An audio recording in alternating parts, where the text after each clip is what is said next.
Boker Tov. Aujourd'hui, 13 du mois de Nissan, 18 avril. Le 13 Nissan est une date spéciale parce que, en fait, grâce à ce jour-là, toute notre vie, toutes nos actions, toutes nos mitzvot, si on ne sait pas combien on en a, mais le peu qu'on fait, alors on sait que tout ce qu'on doit faire, comment se conduire dans l'halakha, comment faire le Shabbat, la tefila, comment faire tremper ses kelim, comment cachériser toutes les halachot, tout détail qu'on ait besoin de trouver dans l'halakha. Alors, Baruch Hashem, tout se tourne autour d'un livre qui s'appelle le Shulchan Aruch, la table dressée, qui a été écrit par Rabbeinu Yosef Karo, Rabbi Yosef Karo, le Shulchan Aruch. Et aujourd'hui, le 13 Nissan, c'est le jour de sa Elula. 13 Nissan.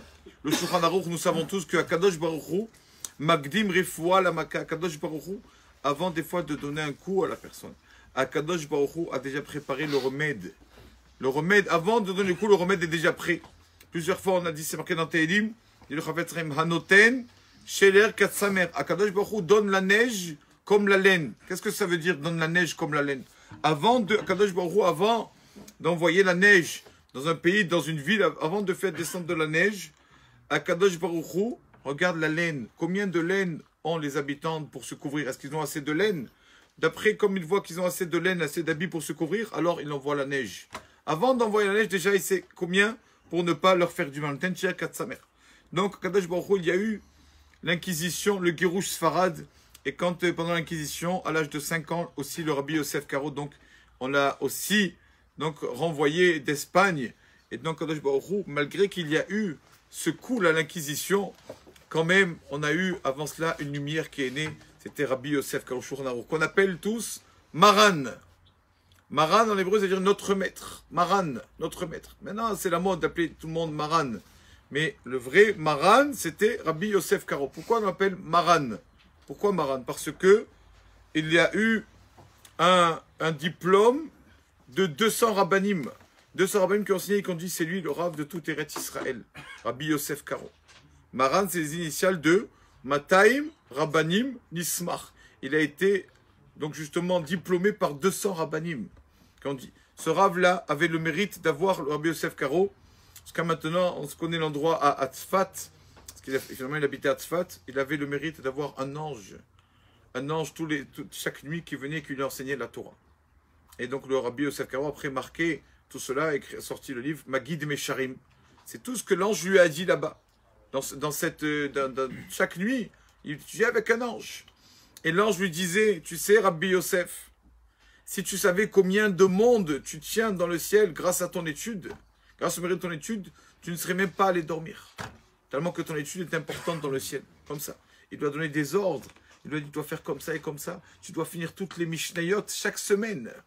Chaque jour, tu fais... On sait que la Mishnah est partagée en 6 parties. 6 chapitres, on va dire. 6 chapitres énormes. 6 darim. Et donc, chaque jour, tu fais. Et le vendredi, le Seder Tarot, le 6e, tu le fais doublement.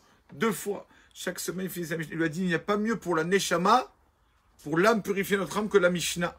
D'ailleurs, on le sait tous, Mishnah, l'aide de la Mishnah, l'étude de la Mishnah, c'est l'aide de Neshama. C'est les mêmes lettres. Parce que la Mishnah, elle purifie la personne. Et donc, Rabbi Yosef Karo, combien on lui doit à chaque jour? Impossible à une personne qui se sent juif et qui veut vraiment se conduire comme un vrai juif, il ne peut pas, impossible de ne pas ouvrir ce livre Shulchan Aruch. Il y a des livres qu'on ne peut pas ouvrir, malheureusement, on n'a pas le niveau, ou on n'a pas le temps, je ne sais pas. Mais un livre qu'on est obligé tous d'ouvrir. C'est le Shulchan Aruch. La table dressée. Ce livre. Maintenant, il y a des livres ce qu'on appelle abrégé, Kitsur Shulchan Aruch, c'est un abrégé. Mais le Shulchan Aruch, la table dressée, il n'y en a qu'un. Il n'y a qu'un livre comme celui-là, et justement, donc c'est à nous de l'étudier, c'est à nous de l'ouvrir pour pouvoir savoir après comment se conduire. On raconte qu'il a passé pendant plusieurs épreuves, et il est arrivé une fois en Bulgarie, il s'est trouvé en Bulgarie quand il a été renvoyé de Sfarad, et donc quand il est arrivé en Bulgarie, il a commencé à faire il s'est mis à associer avec quelqu'un pour faire un peu des petites affaires au marché. Et l'associé, donc ils ont fixé les heures, les horaires. Toi, tu viens à telle heure, moi, je viens à telle heure. on s'occupe de notre marchandise. Et Rabbi Yosef Karo, comme il avait le matin son étude, une fois, deux fois, trois fois, il arrivait en retard, tellement qu'il était dans l'étude, il ne faisait pas attention. Il arrivait en retard. Et un jour, son associé lui dit, écoute, arrête s'il te plaît. On a fixé des heures, viens à l'heure. Et Rabbi Yosef Karo, le pauvre, ne faisait pas exprès. Il venait en retard à cause de l'étude. Et l'associé qui lui dit, écoute, j'aurais dit, on ne peut plus continuer comme ça, et on arrête tout. Rabbi Yosef Karo lui dit, il n'y a pas de problème. Juste, si tu permets, je devais demander conseil à ma femme. Qu'est-ce qu'elle en pense? Est-ce qu'on arrête notre partenariat ou pas? Donc il va voir sa femme, elle lui dit, oui, tu arrêtes. Arrête, c'est la parnassa. Elle ne vient pas de lui, elle vient d'Akadosh Baruch Hu, c'est Hachem qui envoie. Tu ne seras pas associé à lui, tu seras associé à Hachem. Alors, Hachem va s'occuper de toi, t'inquiète pas mon mari. Donc il repart et lui dit, Shalom, Kol Touv, on arrête tout, voilà, prends ce que je te dois, prends ce que tu me dois. Voilà, tiens, il donne Rabbi Yosef Karo, prends un peu d'argent, voilà ce que tu as investi. Et repart à la maison. Le lendemain matin, sa femme lui dit, alors qu'est-ce que tu vas faire? Et il dit, ben voilà, pour l'instant je vais étudier. Elle lui a dit, bon, va étudier, mais après tu vas au marché. Regarde, Hachem il va sûrement t'envoyer quelque chose, je sais pas. Il va au marché, rencontre une personne grande de taille, avec beaucoup de splendeur. La personne qui lui dit, qu'est-ce que tu es venu faire là au marché? Rabbi Yosef, il lui dit, moi je suis venu chercher une petite marchandise, quelque chose. Il lui dit, écoute, si tu veux, j'ai un pilon, un truc pour piller les épices, tu veux l'acheter le pilon? Et Rabbi Yosef dit, je connais pas. Bon, donne, regarde, il est beau, il est brillant, tout ça, donne-le-moi. Il vend le pilon, il l'amène à sa femme. Et sa femme, elle lui dit, alors qu'est-ce que tu as fait? Qu'est-ce que tu as acheté? Moi j'ai acheté ça. Il dit, qu'est-ce qu'on va faire avec ça? On a besoin de manger, donc on va piller des épices. Il me faut quelque chose pour consommer. Bon, elle le met dans l'armoire. Et donc, comment c'est passé? Voilà, elle le met dans l'armoire. Et donc, après, qu'est-ce qu'elle fait? Elle dit, qu'est-ce que je vais faire avec ça? Elle ne va pas en tirer profit. Elle l'amène donc chez un orfèvre, quelqu'un qui travaille dans l'or. Elle lui montre et lui dit, mais quoi? C'est un pilon c'est que de l'or. Il est tout fait en or. Mais qui vous a donné ça? Je ne sais pas, mon mari qui m'a amené ça. On lui dit ça vaut, Baruch Hashem, vous pouvez vivre avec ça pendant des dizaines d'années. Et donc, Rabbi Yosef Karo, le lendemain matin, il raconte à sa femme, il dit, ma femme, j'ai rêvé d'une personne, la personne qui m'a vendu le pilon là, au marché, qui m'a vendu ça. La personne m'a dit, je suis ton mazal. Tu m'as vu hier, grand, beau, je suis ton mazal. Et je t'attendais. J'attendais que tu te sépares de cet associé-là pour te donner ton mazal. Donc c'est moi hier qui t'a donné ce pilon. Maintenant, tu as la parnassa tranquille. Maintenant, fais tes bagages et va-t'en en Israël. Et donc, il est arrivé en Israël, à la ville de Tzfat. D'accord? Combien de choses on dit sur Rabbi Yosef Karo? D'accord? Combien on peut pas, sur ce rave, on peut pas, jamais on ne finira de parler de ce tzaddik. Et justement, donc il nous a vraiment rendu un grand service. Qui n'étudie pas le Shulchan Aruch? À part le Tanakh, ça peut être peut-être lui le livre le plus étudié dans la Torah. On ne peut pas s'abstenir d'étudier le Shulchan Aruch. On ne peut pas, c'est impossible. C'est vraiment un livre indispensable. Chacun étudie un peu. C'est vrai qu'il est dur. La première halakha, déjà, il nous casse. C'est quoi la première halakha? Il faut se lever comme un lion. Déjà, la première, on ne sait pas comment on l'a fait. Toujours l'histoire avec Rav Elaou Lopian, Rav Elaou Lopian, quand il allait le matin à la synagogue, il voit les éboueurs, il était triste. Il s'en allait, il dit, Rabbi, pourquoi tu es triste? Sois content, tu viens à la prière. Et je suis triste parce que regarde, l'éboueur, il fait mieux la Torah que moi. Il se lève tôt le matin avant moi, l'éboueur.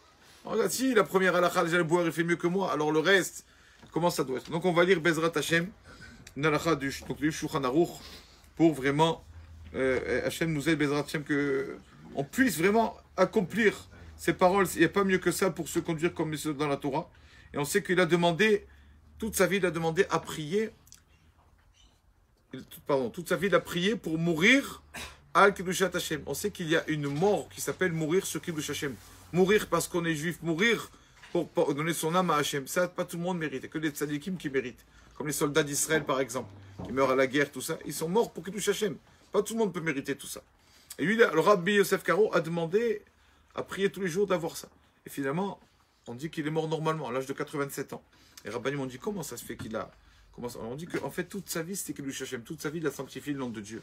Toute sa vie, ce qu'il a fait pour le peuple d'Israël. Ces livres, on a tellement besoin. Alichot Olam, un livre de règles de Gemara, comment étudier la Gemara. Il y a un livre Kesef Mishneh sur le Rambam. Il y a un livre Bet Yosef, sur toute la halachot. Tellement que son livre était tellement beau et qu'en étudiant son livre, on pouvait tout apprendre. Alors, un jour, il y a Rav Atzfat Marie Benlev qui a décrété n'étudiez plus les livres du Rabbi Yosef Karo. N'étudiez plus. Ça vous facilite trop le travail. N'étudiez plus tout cela. Et donc, ce Rav lui-même, Rabbi Marie Benlev raconte, un jour, il s'est assis avec ses élèves, il y avait une halakha, il ne trouvait pas la source de l'halakha. Il ne trouvait pas d'où ça sort cette halakha, cette Torah. Alors, il était dans l'obligation, pas le choix, j'ai compris. Il faut ouvrir le livre de Rabbi Yosef Karo, le Bet Yosef, il va nous dire où se trouve chaque source de chaque halakha. Et donc, il a ouvert le livre, il a dit, je demande Mechila, Rabbi Yosef Karo, qui nous a tellement honorés avec cette Torah. Et donc, bien sûr, on doit étudier ces livres. Il a un livre, le Bet Yosef. Ce livre, Bet Yosef, c'est les sources de chaque halakha. D'où nous savons plein de choses, dont on les connaît, dont on sait pourquoi ça et pourquoi ça. C'est lui qui nous a tout tiré de la Gemara. Et comme ce livre était trop long, alors il a fait un livre un peu plus court, condensé, c'est le Shulchan Aruch. D'accord? C'est la table dressée. C'est pour ça qu'il a appelé la table dressée. Voilà. Au moins, les halachot sont un peu plus simples, malgré le fait que chaque mot dans le Shulchan Aruch pèse très lourd. Donc je lis la halakha aujourd'hui, d'ailleurs, voilà, ça tombe bien. Il nous dit le Shulchan Aruch. Voilà. Voilà. Quand on arrive le soir de Pessah, il faut que déjà, avant d'aller à la prière, donc vendredi après-midi, il faut que la table soit dressée pour accueillir la fête et le Shabbat, etc. Mais bien, odium, comme ça, quand on rentre de la synagogue, surtout nous en France, que ça fait déjà tard, après la prière, de manger de suite. D'accord? De ne pas s'attarder. Le mari doit se soucier de cela, d'avant de partir à la prière à la synagogue à Mincha. Est-ce qu'il y a tout dans le plateau? Il y a le zéro à l'épaule d'agneau. Est-ce qu'il y a l'œuf? Est-ce qu'il y a les 3 matzot, etc., etc.